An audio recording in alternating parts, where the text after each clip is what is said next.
ओं नमः भगवते वासुदेवाय। भक्त शरण आध्यात्मिक चैनल को मोर प्रिय भाई भौणी मानू गुरुजन मानू अनंत कोटि प्रणाम जनाई मु श्री भक्त बसल प्रधान आज ओडिया भागवतर सुंदर पदटे रही जगन्नाथ दास रचना करिसंती। आसंतु जानिबा। ये माया जगत मोहिनी खेलई जीव आत्मा घेनी। सुंदर भावरे निमि राजा अंतरिक मुनि को प्रश्न पचारुचंती माया कौन, मायारू ए जीव किभली भाव में उद्धार पाई पारिबे। भगवान कर माया विषय रे मु जानिबा पई चाहूची। हे महात्मा कृपा करी कहंतु। जेतेबेले निमि राजा प्रश्न पचारि अंतरिक परम ज्ञानी थिले सुंदर भाव में गोटे पर गोटे संशय दूर करुचंती। भगवान कर मायारू ए जीव उद्धार पाई पारे ना। माया रही हेतु सृष्टि होउची पालन होउची संगार प्रक्रिया चलुची सदा बेले एई प्रक्रिया चली थाए। ए जीव जन्म ग्रहण करिब पुणी मृत्यु पालन करिब। जन्म मृत्यु रूपक प्रक्रिया सदा बेले चलुची। पुणी संसार भित्तिक उदाहरण नबा ए जीव माया भ्रमित हुअन्ति। सुंदर भाव ए जीव भोग सामग्री हासिल करिथाए मजी जाए संसार सुख रे मजी जाए भ्रमित हो जाए। पुणी रमणीया पत्नी पुत्र मोहरे माया रे ये जीव भ्रमित होता है। धृतराष्ट्र पुत्रंकर मोहरे माया रे भ्रमित हुई पाप पुण्य चिंतन न करी समग्र कुरुवंशर पतनगामी कराइथिले नष्ट कराइथिले। ये सब कथा आपण माने जानिचंती। पुणी उदाहरण नबा जणे बालक रही शिशु रही माँ कौन करिबे अनेक भोग सामग्री प्रदान करिबे। जेतेबेले से पिलाटी खेलना रे मजी जिबे माँ कौन करिबे दूरे जिबे रोषेई कार्य अग्न रहिबे अन्यान्य कार्य करिबे ना। देखुचंती मोर पुत्र अति आनंद रे सुख रे खेलना सहित मजी जाइछि मोर रहिबार आवश्यकता कौन रही तेणु दूरे जाती। जेतेबेले से संतानटी कांदेबाक आरंभ करती खेलना रही माँ को खोजिले सेतेबेले कौन करिबे माँ समस्त कार्य बंद करी संतान निकट को आसती।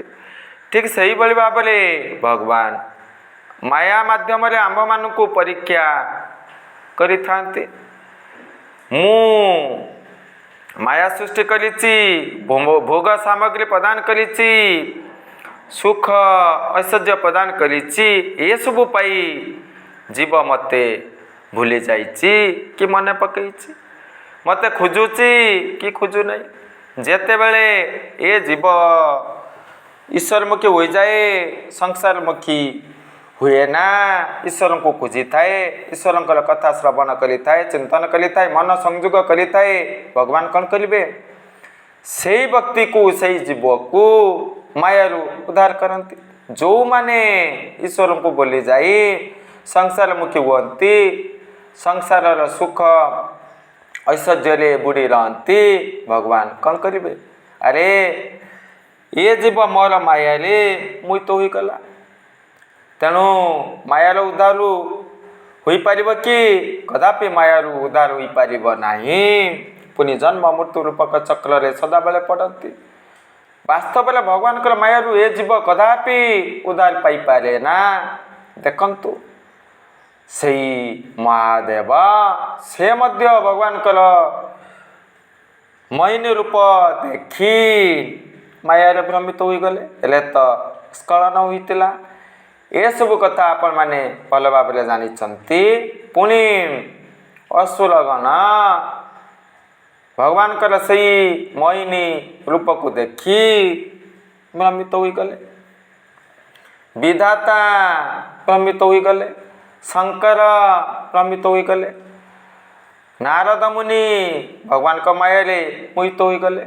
अर्थात भगवान को माया किए बा उत्तीर्ण हम उत्तीर्ण हवा एते सहज नुह।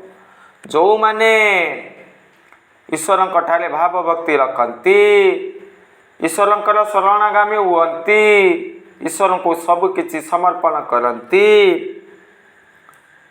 से माने ही भगवान कर मायारू उद्धार पाती। भगवान जुग माया बलरे सृष्टि करती, पालन करती, संहार करती। कंसासुर मध्य से जगत मोहिनी माया रे भ्रमित होइगले, मारिबा पाई चेष्टा कले ना।